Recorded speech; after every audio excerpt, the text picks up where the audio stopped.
All right, here we go.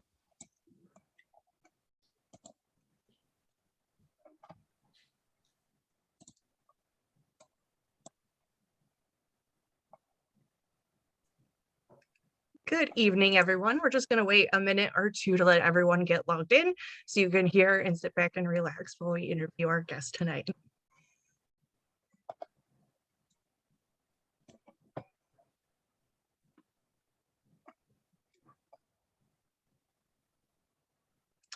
And while you are logging in, feel free to introduce yourself in our chat and say where you're listening in from. Hope there's a lot of people from Milwaukee tonight and other places too.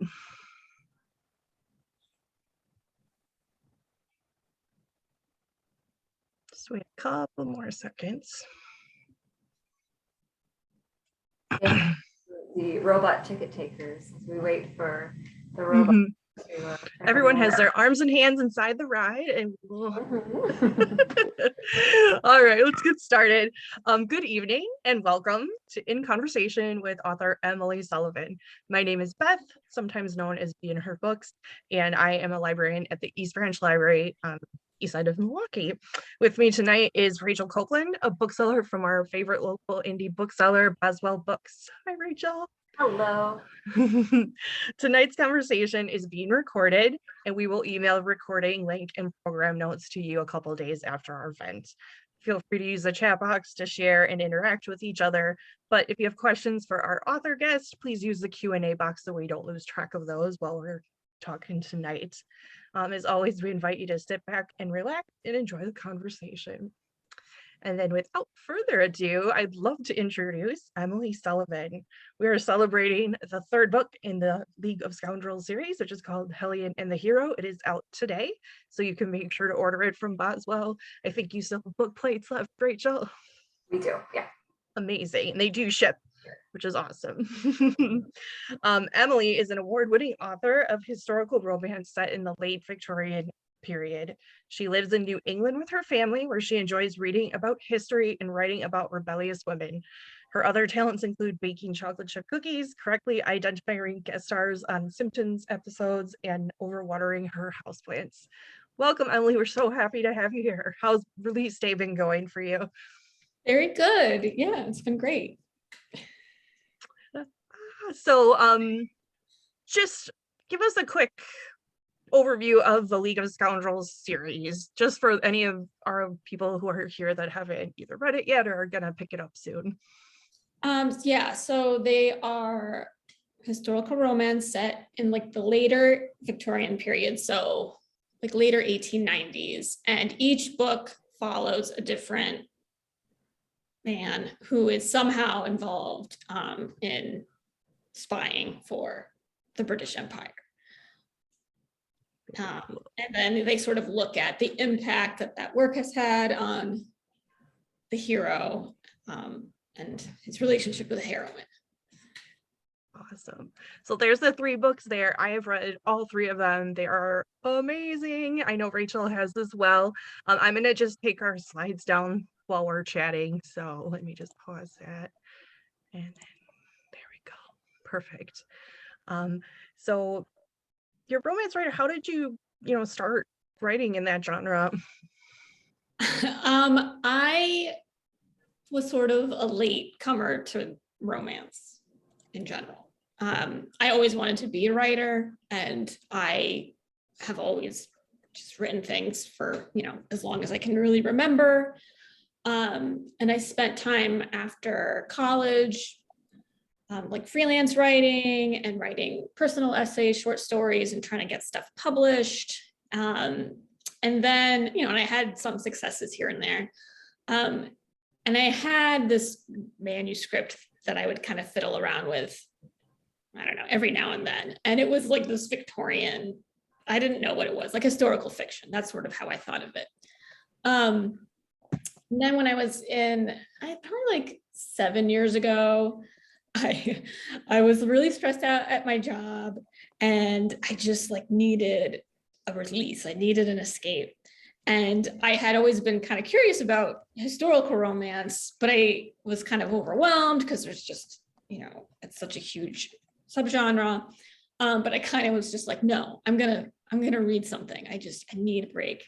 And I think I was just Googling like best books to start with. And Julia Quinn, The Duke and I came up. And I think another, it's like Tessa Dare was mentioned. And I was sort of like, okay, yeah, I can do this. I can, this is Regency. I can read these. And that's basically what I did. I read The Duke and I read a Tessa Dare, I think Romancing the Duke. Mhm. And like I was like really blown away by just, oh my God, this is just what I need. This is this escapism. And so then but I really like Victorian stuff. So I started Googling like Victorian romance novels, and Sherry Thomas was mentioned, Lisa Kleypas. And I really just kind of fell like off into the genre. And that's like all I was reading. I was staying up super late, reading these romance books. And the more I read these books, the more I kept thinking about this manuscript that I had. And I kind of realized like, oh, this is what I need to do. This is, how I should work on this manuscript. And I just kind of set myself a deadline. And I was like, okay, I'm going to finish this book. And I'm going to give myself like a year to do it. And I think I had found out about the Golden Heart contest that used to be run through RWA. I think I found about it on Courtney Milan's website. Mhm. She had like a very good, for an aspiring writer, she has a really good website with a lot of information. And because she had entered it, 1 year. And so I was like, okay, well, I'm going to do this. I'm going to submit to this contest in a year. Because it was, the deadline was about a year away. So that's basically what I did. And I worked on this book. I had never written anything that long before. I had a lot of work to do. But I did. I finished this book and I ended up submitting it to the contest. I didn't know. I thought I would get like a score and then I would know where I compared with the other participants. And I would have an idea like, oh, maybe this is something I should keep doing. Mhm. And then I ended up finaling. And I just had like it just like changed my life. It sort of was like joining a romance, like, I don't know, sorority or something. Because I met all these other writers who were writing too. And some people had agents and some people had book deals already. And some people were, just like me. And it just sort of, blew me away. So that first book didn't get me anywhere. But I had other ideas. So I kept working. And then a couple of years later, I ended up with my agent and A Road to Remember. And yeah, well, that's sort of how I got started in it. I love that journey so much. That's so cool. I didn't know that about you, that you had won or finaled in the Golden Heart contest. So that's so cool. What specifically about like the Victorian era draws you in so much? I have always been interested in the Victorian era, like since I was a little kid. And I just find it really interesting. I mean, there's so much change that happens in this, during this time period. I think like a lot of children's literature is, Victorian, set in the Victorian period that I was really drawn to as a kid. So that's probably where it started. And then, I don't know, the more I learned as an adult, just the more interested I became in it. And, it just hasn't changed at all. I still just find it really fascinating. This is a non-spoilery part from the Hellion and the Hero, but I really liked when she was talking about how her dress, like she wished her dress was more like the Regency style, so it would have been like easier to like get him to like pull the dress up. And I had a good chuckle about that. I was like, yeah, I bet those bustles are quite cumbersome. Oh yeah. Yeah.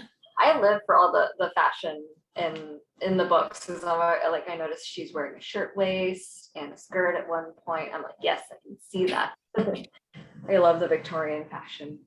Mm-hmm. I was laughing when Henry, the main character, was getting disgruntled with like the lady with the bird in her hat, and he was like, I will never understand women's fashion. It's like so charming. I love him so much.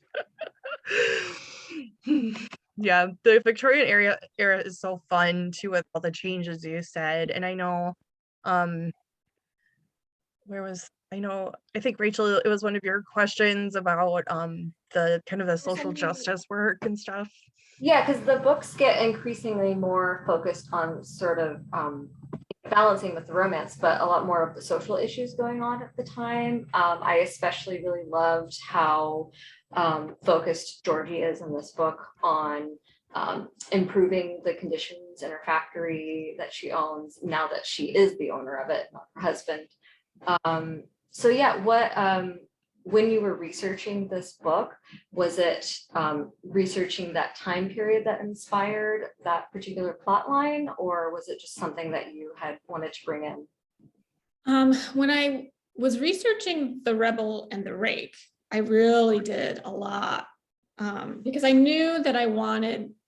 So the hero in that he's a spy, and he's like he really likes being a spy. It like really fulfills like his identity. And so I wanted him to have somebody, I wanted to pair him with somebody who really challenged that idea. And like my first instinct, well, what if she's like an anarchist? Like, what if she's just like really, and I kind of pulled back on it a little bit, but I wanted to really to have, somebody to challenge his thought process about what he's doing, what his work is doing, who he's working for. So I ended up just doing a lot of research into like the roles of women in the later Victorian period. Because I think originally I was like, oh, well, maybe she'll be like a really militant suffragette, but that's a little later. That's more like turn of the century. And just as I was doing this research into and looking at women's lives and what was going on, the more I realized like, oh my God, I could totally have a heroine who was like this. Like it just blew my mind. Just you'd had women who were, they were self-identified anarchists. They were, and workers' rights, pushing for workers' rights, pushing for birth control, doing, all this stuff for decades, really. It's just not as like talked about, I guess. When we think about the Victorian period, we tend to think of like, oh, the angel in the house and these very sort of proper prim ladies. And while that, there were certainly women like that, you also had women who at this point in time, especially in the later part of the Victorian period, women were working. A lot of women, they didn't want to get married. That wasn't a good deal for them necessarily. And they finally had opportunities to earn money. And I found that whole, facet of society. I wanted to really explore that more. So when I was thinking about the Hellion and the Hero and what Georgiana would be doing, I wanted to explore that because you have women who, they were starting to, there were women's trade unions, and there were definitely, upper class women who were involved in helping organize that kind of work and, having journals that people would write things in and all that sort of stuff. And there was definitely a lot of advocacy going on, for improving working conditions. And, especially in factories, a lot of that work was done by women. So that was sort of that's kind of how I started. So that was something that really came out more from like the research, and I just went with it.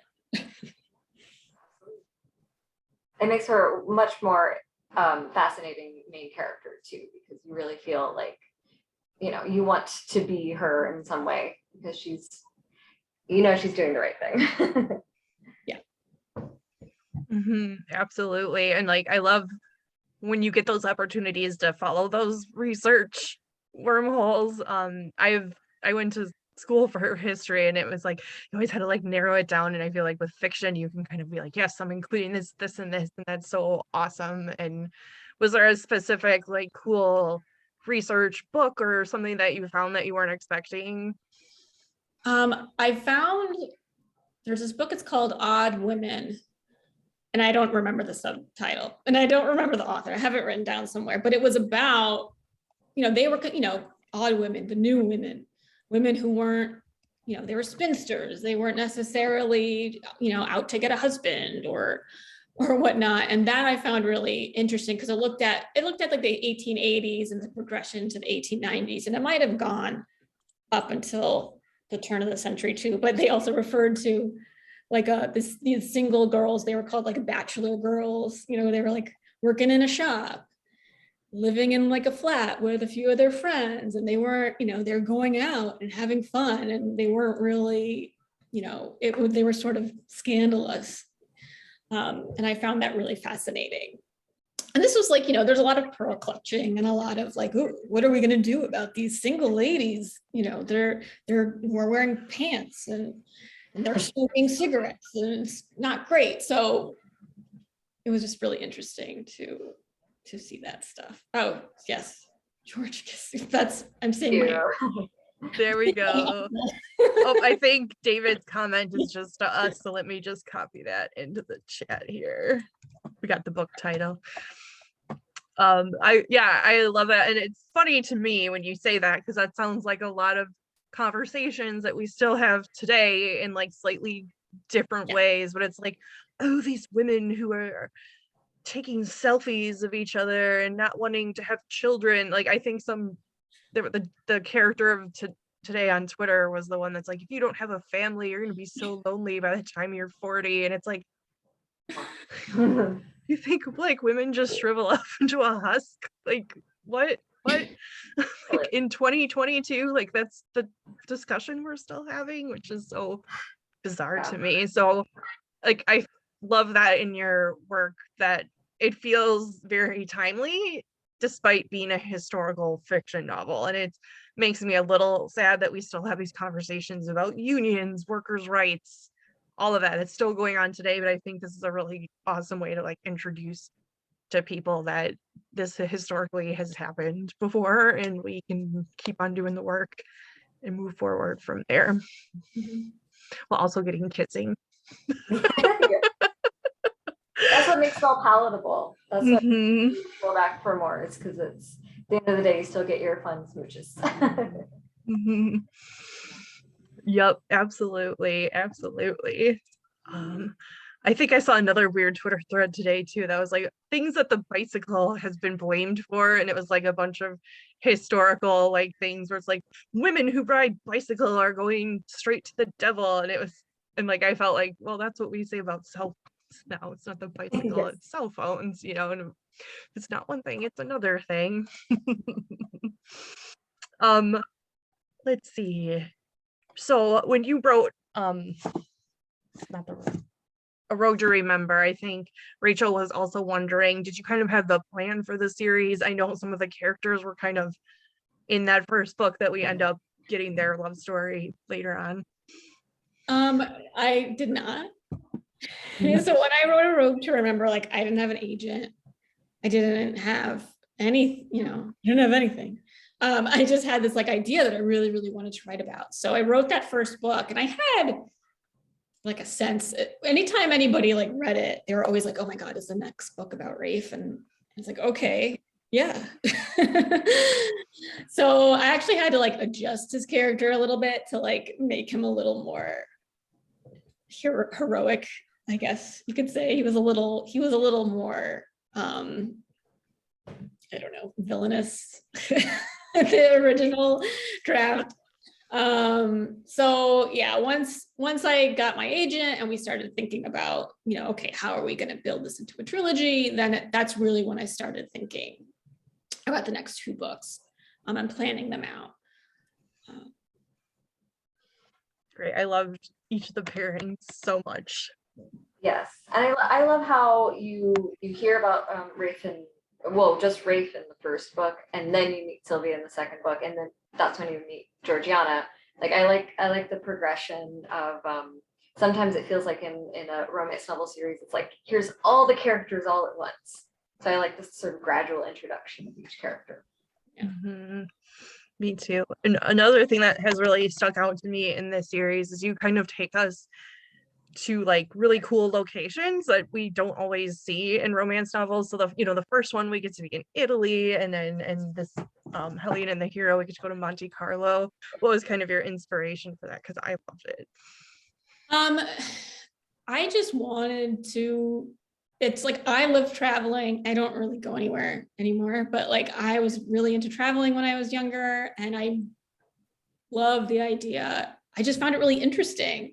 And I liked a lot of like, E.M. Forster's novels where it's like a room with a view and where angels fear to tread, and seeing these kind of like uptight British people like in these really nice locales and how that kind of impacts their character. So that was kind of my initial, thought. And again, I was also trying to get an agent and like kind of stand out a little bit. And I was like, okay, well, maybe this is going to help me if I set this book in Italy. And I also just kind of wanted to write about it's like Italy and doing research about that. And then when I was thinking about the Hellion and the Hero, I was like, well, I need them to, they need to go away.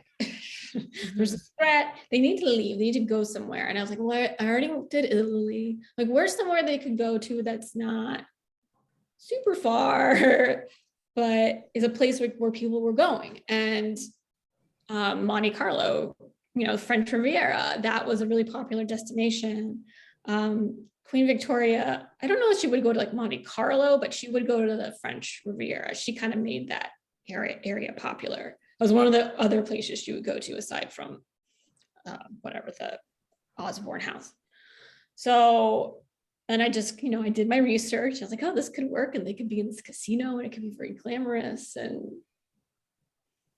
Did you know that you would do that in the third book? Because you had already kind of set it up in the second book. I knew when I was writing the second book. So when I wrote the first book, I didn't think about anything other than that. It wasn't until I got but when I wrote the second book, I already had my book deal. So I'd already written like a synopsis and stuff for the third book. I might not have figured out where they were going, but I knew I wanted them to leave. So maybe I didn't think about Monte Carlo until like I was actually writing The Rebel and the Rake, because at the end they're in Monte Carlo. So yeah, so definitely by the time I was writing the second book, I had that figured out. Well, on that same note, I did want to ask, because I saw an interview for A Rogue of Her Own where you said that Persuasion is the perfect second chance romance.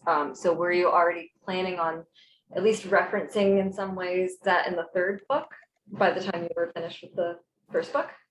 I don't remember exactly when I decided that. Mm. It might have been stuff like time, and it kind of all gets a little jumbled, but I remember I knew I wanted to write about a widow, and I liked the idea of having her with like somebody who's like maybe an inspector or a PI, like somebody who's doing something, and she's an upper class widow and he's not, and there can be some kind of friction there. And I when I was thinking about that, I kind of was like, well, what about persuasion? What if it's persuasion inspired, and then it could be a second chance romance, so that's kind of that. It just sort of came together. Right. And how fun is it that, of course, this is coming out just around the time that they've done another adaptation, like a controversial adaptation. That just happened. I had no idea. Like, yes, you did. But it was really neat. I did watch it. I did enjoy the rabbit and like some things. Like I didn't really have a lot of things, but like after hearing that, I was like, oh yeah, you like it. I really enjoyed that you kept that vibe in this book. So for those of you who love Persuasion, this is a great second chance on Hellion and the Hero. And like you just feel their tension immediately, and he is so upset at her and she is so upset at him, and I'm just like, yes, make them suffer a little bit. In your drafting, are you finding when you're editing that you're like having to be a little less mean to your characters, or having to like push them a little bit more? That's a good question. Maybe it's a little, I don't know. No, I think that I'm pretty, like, I'm okay with them being like, I think I originally thought in the Hellion The Hero that they would be a lot meaner to each other. And then as I was drafting, I was like, no, they've both just been through a lot. And I don't really think that that's their dynamic. So I probably am more mean like in my initial drafts, and then I kind of pull it back, or like I'll make notes about things and I'm like, no, they're not going to say no. That's too much. It's, I found it was a perfect amount, and like it's not so much a miscommunication, it's more they just didn't think it was just a sad situation. She needed money and he needed money and a title, and he had to go to war. And it's very true to the era too. I mean, it's not like women and men at this time were able to just outwardly say, I really like you, I'd like to get married to you, I don't care if we're going to be poor. It's very true to the time, much like in Persuasion. You can't just say, hey, I want to marry you. It would have solved problems. And I have to say, I really appreciated you showing Georgie as a widow, and that her husband was abusive, right? But not in like a physical way. He's like emotionally abusive and cold. And I think that was so important to see that as a romance reader. It's like, this is a different, like, she was clearly not okay in that relationship and was sad and miserable. And now she's finally getting to have some power and agency in her life. And she's not ready to give it up right away, even though he's very handsome, Henry. Very, very swell. Yeah, I mean, I think that they're both two characters who are really, really used to doing, putting their own desires aside. Like, that's how they grew up. That's the relationship that they, that's sort of the roles they inhabited in both of their families. And those are like really hard things to unlearn, and I think for both of them, even just admitting that there's something that they want is really, really hard. It's really hard for them to say. So I don't even really, I guess it's like miscommunication, but it's like also just who they are as people. Mm-hmm. And it takes them a long time to trust each other, emotionally. Especially because, right, they also have this past, this history together. So it's this, it's layers of things going on that kind of keep them from being super honest before you even get into the era and the norms in that era. Mm-hmm. Absolutely. And then, we often get romances where, he's the returning war hero. And I enjoyed how you kind of showed like the darker side of that, where Henry has to use the cane. His leg was hurt very badly. He got out of the army because he was promised they would let him go if he just didn't talk about what actually happened, which I don't want to say too much about for those who haven't read it, but that is reality. It's the kind of stuff that happened, and I think it was really great that you showed that. And it wasn't like, oh, their love miraculously like heals him or makes him not have, like, he has a panic attack, on page. Mm-hmm. Yeah. I think partly what inspired me with this series was, I wanted to look at the impact that doing this kind of work has on a person, because I think sometimes, like, in the romances that I've read where guys are spies, it's usually been like a Napoleonic war situation and stuff. And if we're talking about, late Victorian, okay, we're really getting into the empire here and sort of questioning, well, what's he doing? Like, who are they actually spying on? And what's the outcome of this? Like, who is this benefiting? And And so that was something I really wanted to explore in these books, and kind of not just sort of act like, oh, this is great. Mhm. You know, what does it really mean if we're spying for the British Empire? He's post spy too. I mean, He's post-spy, yes, he is post-spy for sure. Yeah. Mhm. now he's a private investigator. Right. I love that he has a day job too, because I mean that would have been in the time something that some people would look down on, because you're a gentleman but you have a day job. You know, it's not cool. But then Georgiana also kind of has a day job too, which is wonderful. Mhm. Love.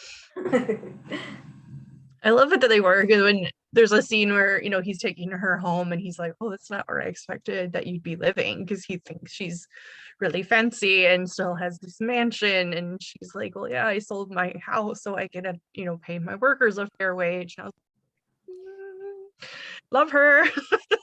Yeah, there's a lot of dismantling of their perceptions of each other. He thinks that she's some way, but she's completely different, or not completely different, but much more Mhm. what he could possibly see himself with in the future, which is lovely.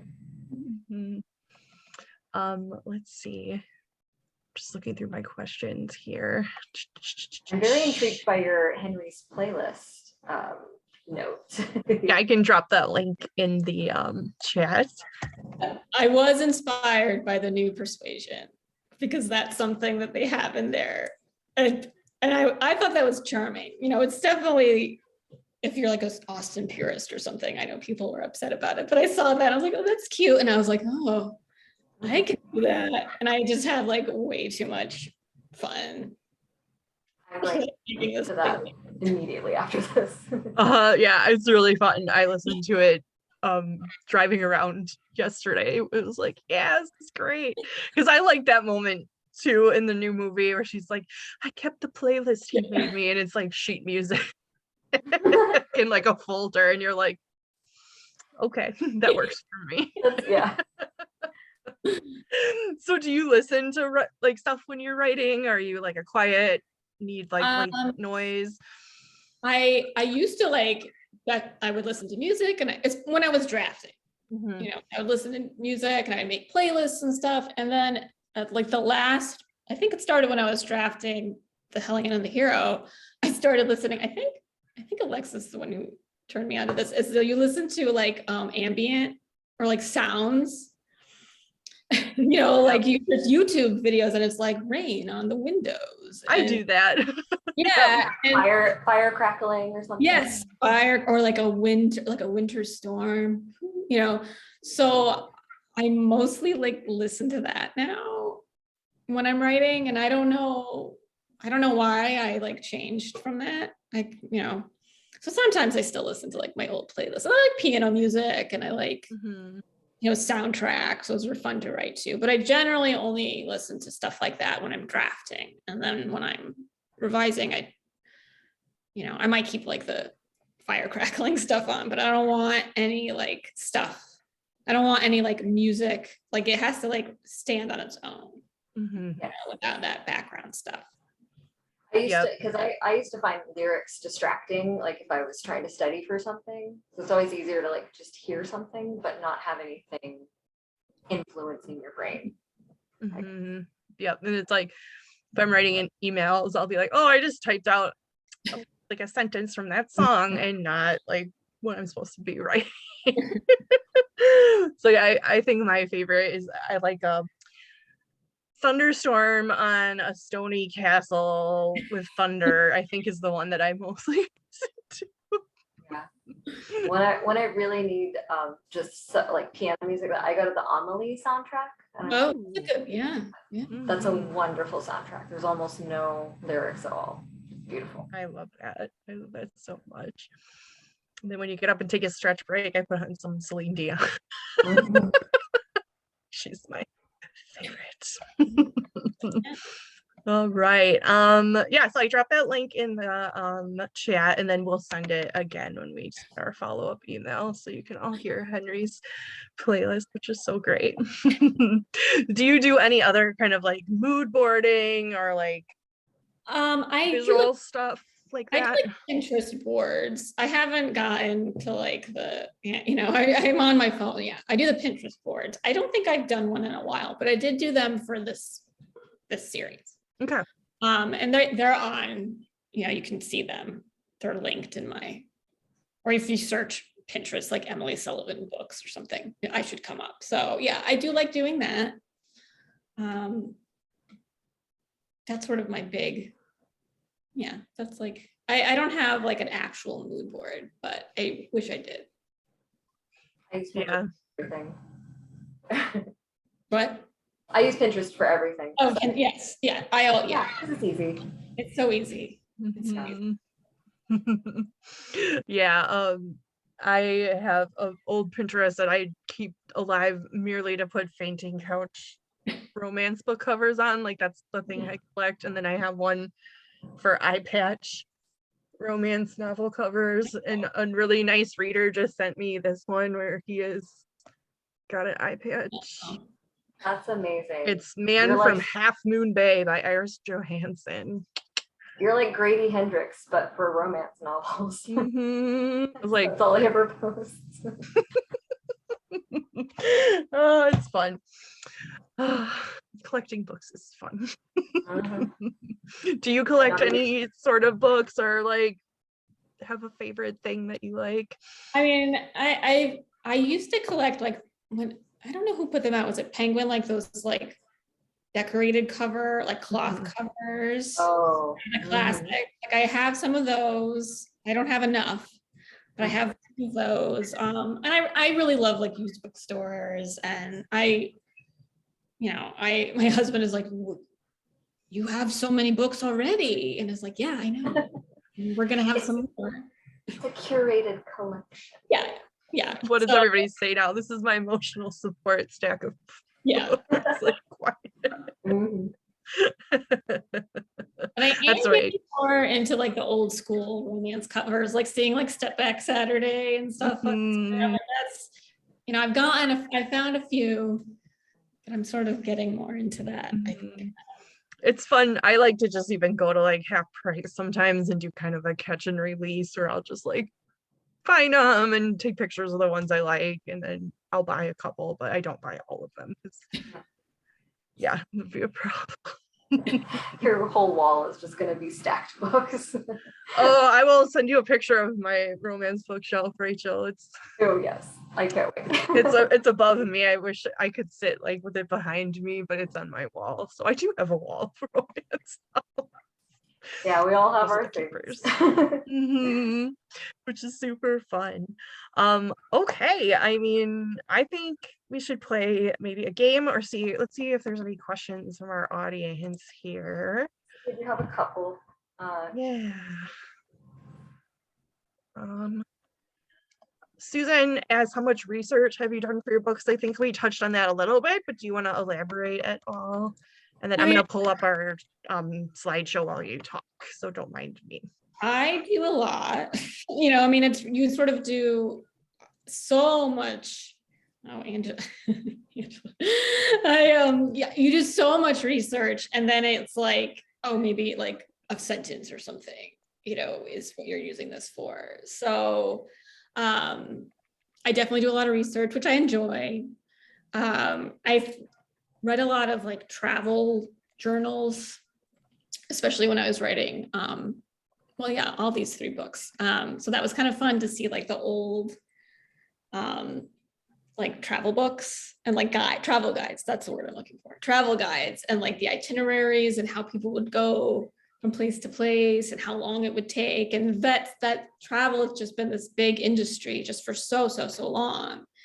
It was really interesting to see. So yeah, I definitely do a lot of research, and some, it doesn't all end up in the book, but it's really good for like background and kind of immersing yourself in that time period.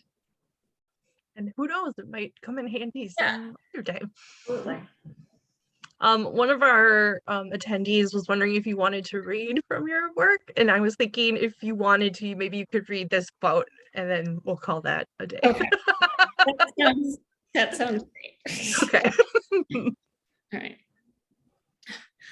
Okay. Henry, should I set this up? Yeah, set it up for us.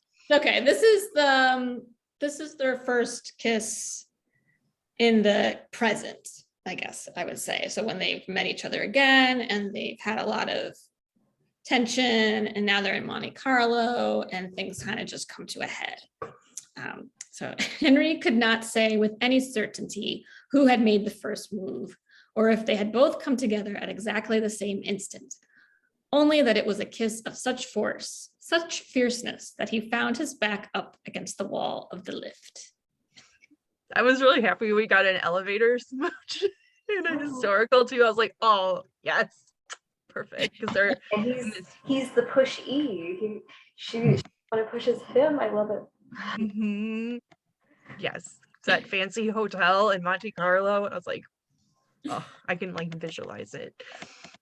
All right. Okay, so we are gonna play a game. It's an easy game in theory, but maybe not in actuality because I'm mean and you can only keep one. So everyone else can play along too. So we're going to show you two options and you can only keep one of them. No, you can't have both. Sorry, not sorry. All right. And then Lydia, my amazing coworker in the background, will put up a poll for everyone that is watching. So are you ready, Emily? I'm ready. Okay. Number one. Which one are we keeping? Well, I actually haven't seen the 1995 one, but I've heard very good things about it. I just watched it. Oh, I'm gonna go with the 2022 one. Ooh, controversial choice. Let's see what everybody else. It has Henry Golding. He had a lot of fun with that role. Everybody was mad he wasn't the hero, but you know what? He played a good, like, kind of mildly villainous man. You could tell he was just like living it up, loving it. So I guess because I haven't seen the 95 one.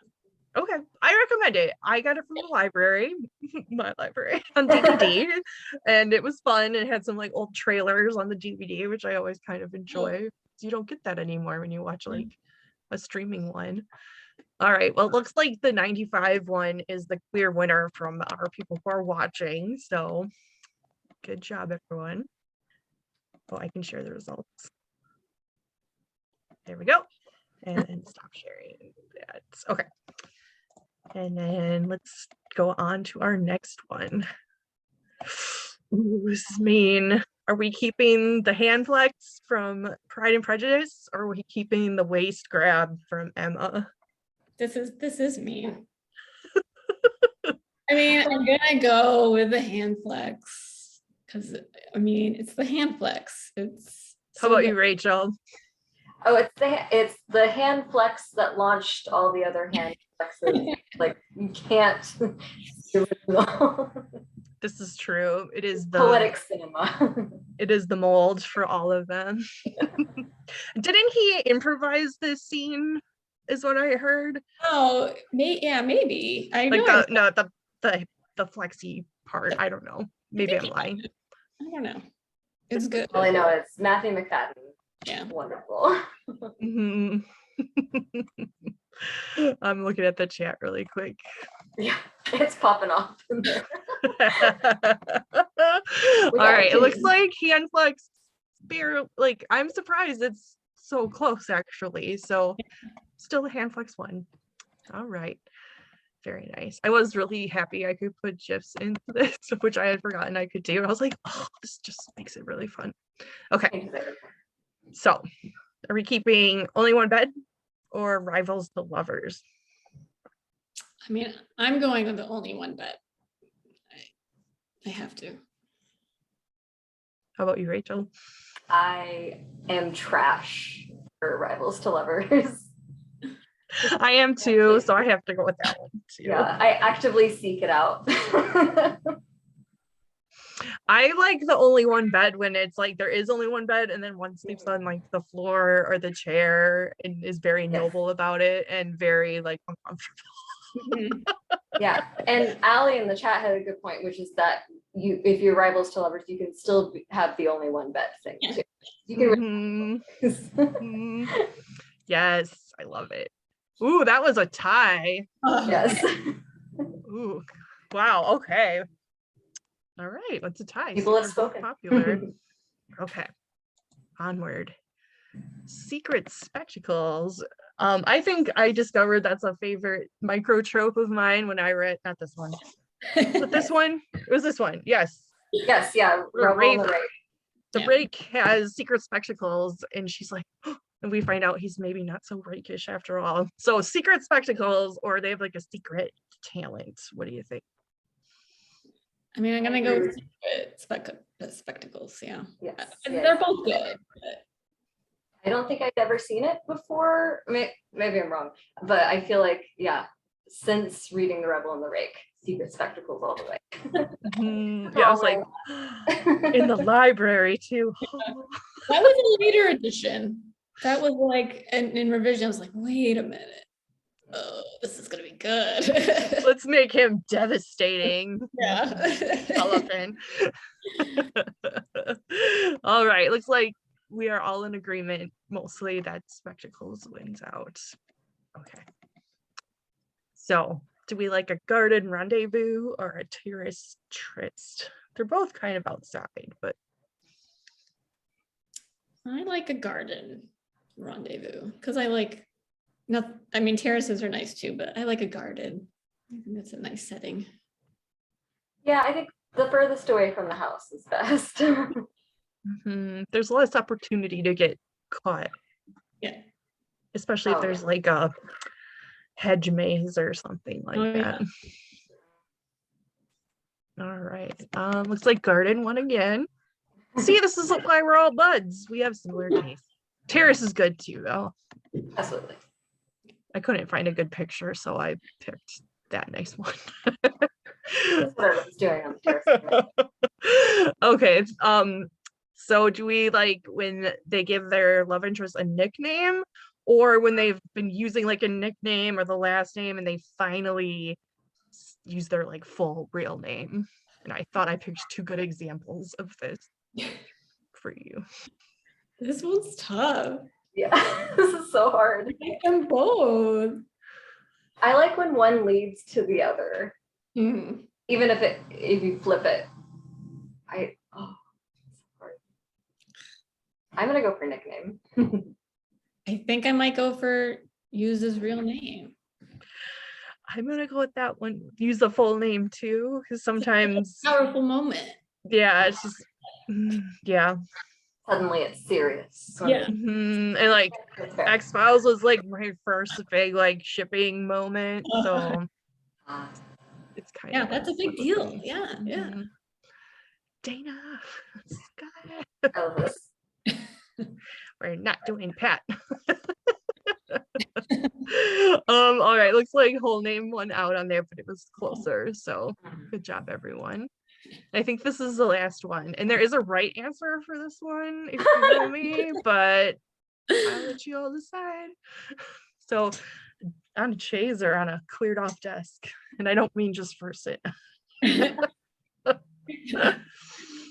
feel pressured to pick. No, it's okay. You don't have to pick just because of me.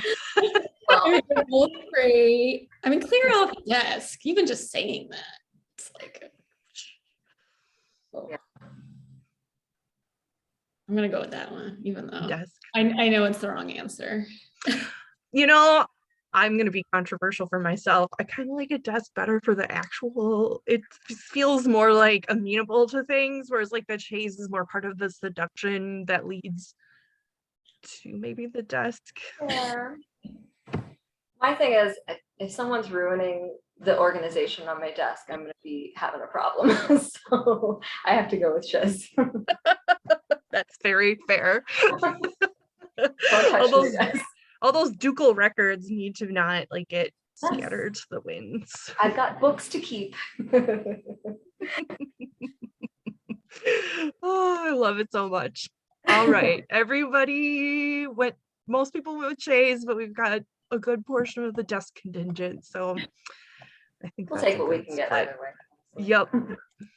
All right. I think Rachel and I just wanted to point out that like we like trope bingo and like kind of playing games like this. So this one came from Bookish First, so you can download this if you want to kind of keep track of some things that you're reading. let's see. I felt like it was a great way to tell, like, or to see if you need to read something by the end of the year. I've read, I think Goodreads tells me I read 83 books so far this year, and I don't know if I've read a book with a tattooed. No, never mind. I just read one last stop, so I've got a tattooed lead now. Oh, and Linda in the chat, 228. That's awesome. Good job, Linda.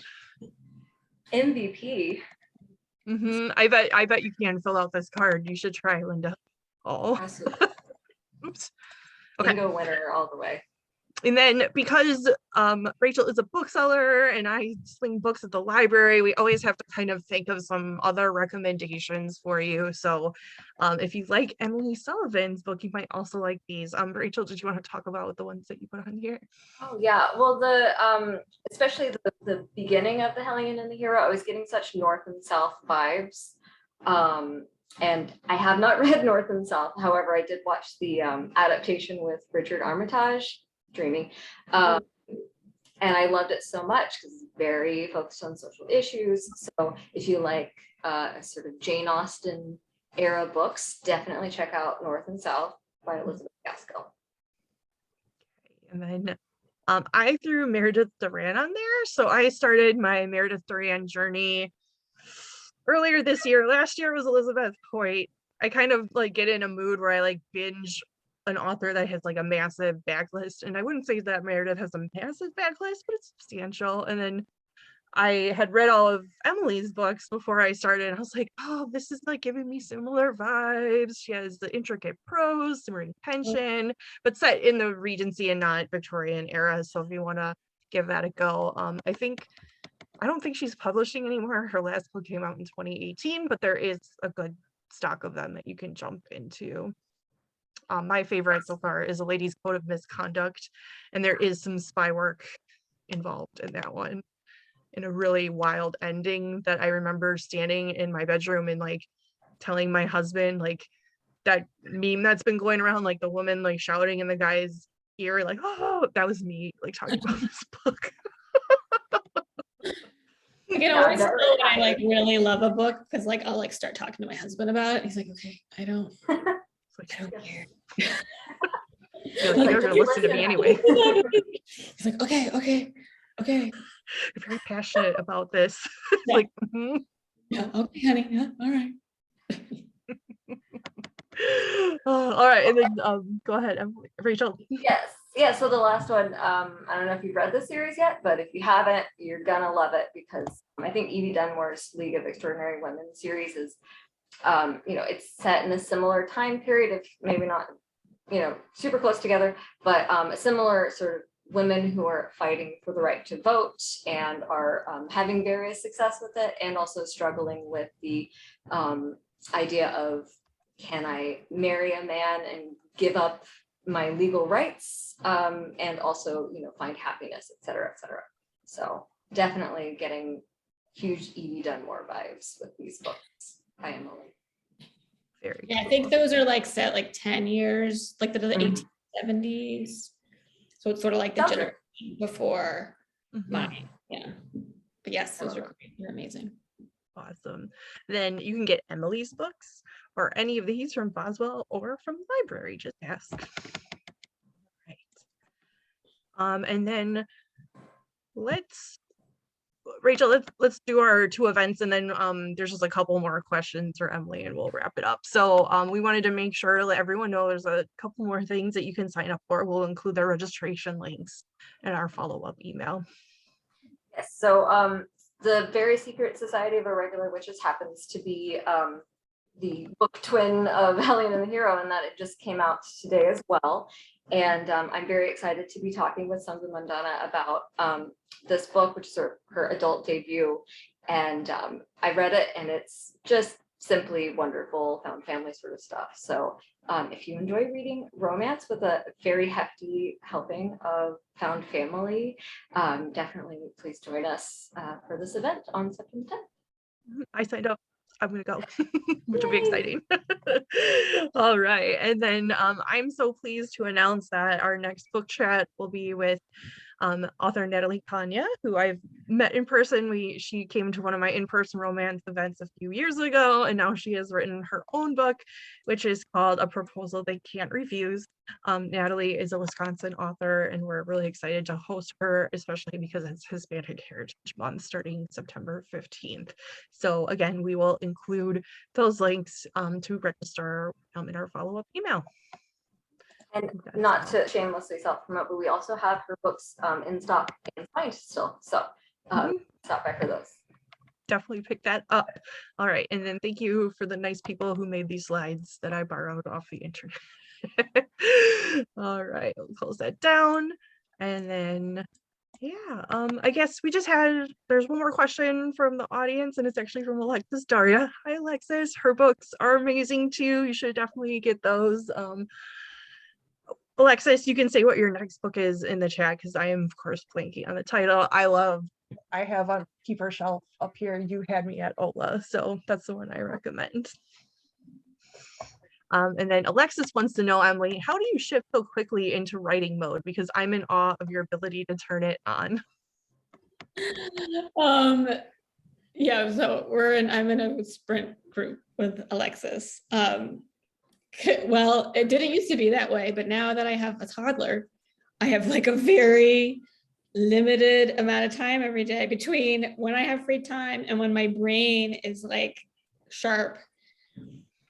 And I do it. I mean, I have to.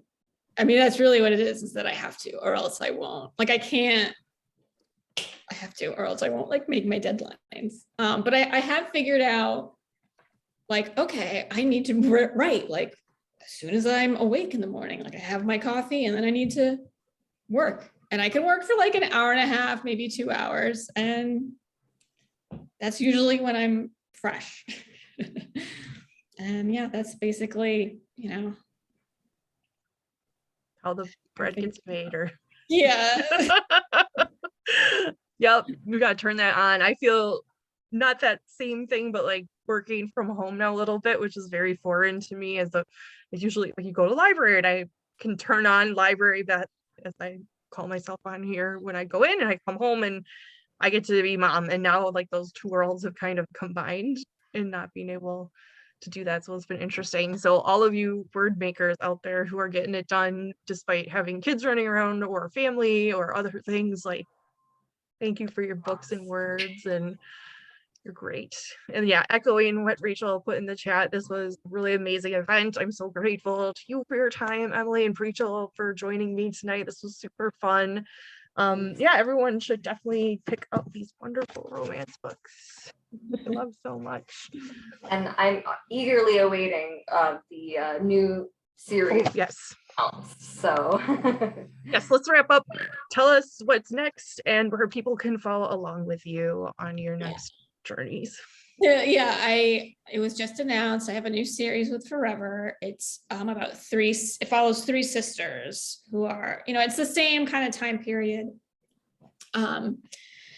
And I don't want to say too much about it because it might change, but I'm working on the first book right now. It's called Duchess Material, which I'm very, like, usually my titles like aren't picked, but this was the title that we went with in the beginning, and they still kept it. So I'm excited.